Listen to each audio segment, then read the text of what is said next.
Robots in Disguise 2001 is an often overlooked series. It is technically owned by Disney due to them purchasing Fox, who own Jetix, so it hasn't had a DVD or streaming release for years. But Hasbro don't forget it. Neither does TFN. So, with that shit segue, hello and welcome to Jinxed, where today we'll be looking at Robots in Disguise 2001's Team Bullet Train. Now, I have a weird set of figures here as I do own a complete JRX, as shown here. But my J5 broke in transit. So I'm using a Hasbro version to complete JR Racer, as it might as well be called. I found these in Shibuya's Mandarake, along with my black animated Optimus Prime. Rail Spike is an awkward fellow, but not in the Ocarun way. He is the leader of the team and, like Wedge, is the smallest member. Which I guess he makes up with by having the biggest shoulders in the world, giving G1 Magnus a run for his money. The blue and white are a gorgeous combo and far lighter than the Takara version. He has sculpted missiles in those aforementioned shoulders, but they're only for show. And his side profile is basically a slab with heels. Rapid Run / J4 is next, and he is boring. The only thing he has going for him is his head, as it's the colour of sugar puff piss. His arms are twigs and his legs are buckled, odd for the strongest member of the team. His tits are huge, grey, and can rival Shockwave. Oh, and I guess I like his shield as well. Midnight Express, or J7 in Japan, is the final member, and the member who definitely sacrifices the most for the combine, as he's just leg. He has a great looking head with an expression, but that doesn't help with the proportions. At least he's voiced by Prime Knockout. Their articulation is rubbish, but you don't buy any RID-15 figure for their articulation. Rail Spike is up first. You can't really see, but you've got his head on a ball joint and is on a spring for the transformation, so you can't make it really do much. The huge shoulders are on, I think, mushroom pegs, I'm not too sure. They're on swivels anyway. Shoulders can go up, and then you can use the joint in the arm to get them up a bit further. You have ball joints on the shoulder, well, double jointed elbows, should I say. Nothing at the waist or the wrist, because it's from 2000. Legs can go up that far, they can't go back at all. Rapid Run's fallen over. If you lift the sides go up, you can then have the leg lift up, but they are very loose. The knees can only bend that much, which is weird because you bend them the other way, but you're not meant to do it that way. For some reason, Takara don't want you to.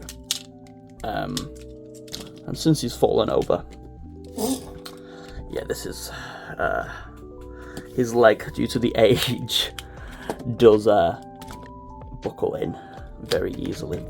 Head is on a very limited ball joint, I'm pretty sure it is. You can make it look down, but he can't really look down, he'll be looking at his tits the entire time. Shoulders are on ball joints, you can go in, and if you want to use faux butterfly, I guess you can.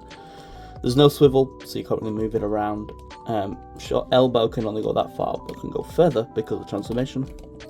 Wrists, he does have sword wielding wrists, even if he does just come with a missile baton bullet thing, which you can place inside of the shield and have it shoot out. Legs are on ball joints, can go up that far, back that far, out to the side, and are very tight compared to his, I'm not sure if they're on clear, no they're not on clear, good. Knees, if you don't have them buckled, can actually go that far, and feet do nothing. Oh, he does have a waist as well, yeah, that's one thing, because of the transformation he does actually have a waist.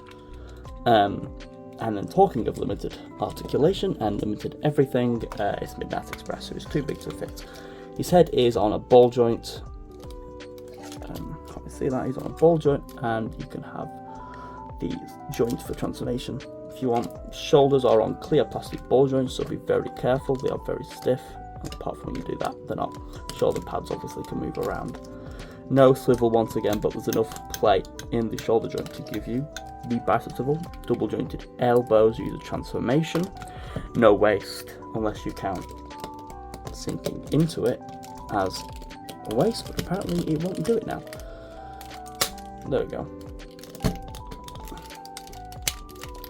Legs can go all the way up, and of course all the way back to the side, like so. He's too big to fit into frame apparently.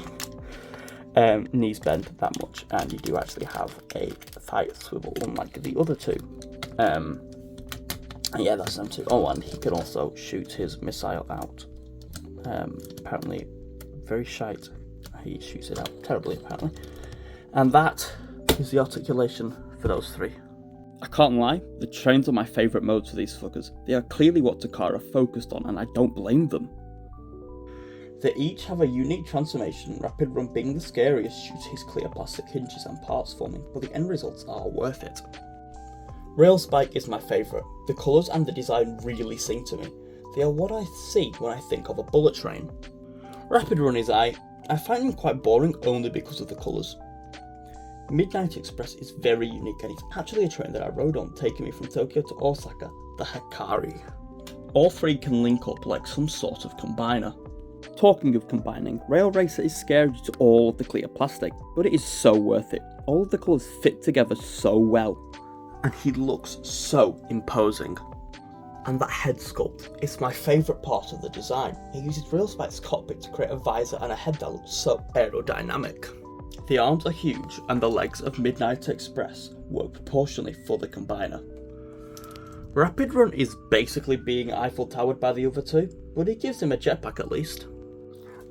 Like the individual bots, his articulation is awkward. The head, you can't even see it because I need to get a tripod for some big figures, I tell you. He's on a ball joint swivel hinge system thing. Shoulders can go round, but obviously hindered by Rapid Run's jetpack. And you can go out like so. If you move the shoulder pad, you can also lift the arm up. Elbows are just the legs of Rail Spike. Hands can move, which is not what I expected, because everything I see of him really is never hands open or closed. Well, they're always open, they're never really closed. Nothing at the waist, obviously, due to how everything connects.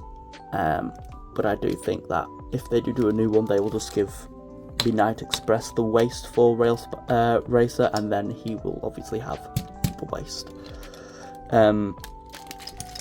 The legs are just are Midnight Expresses, sorry, not Rail Spikes. Obviously, the hip skirts can move out of the way.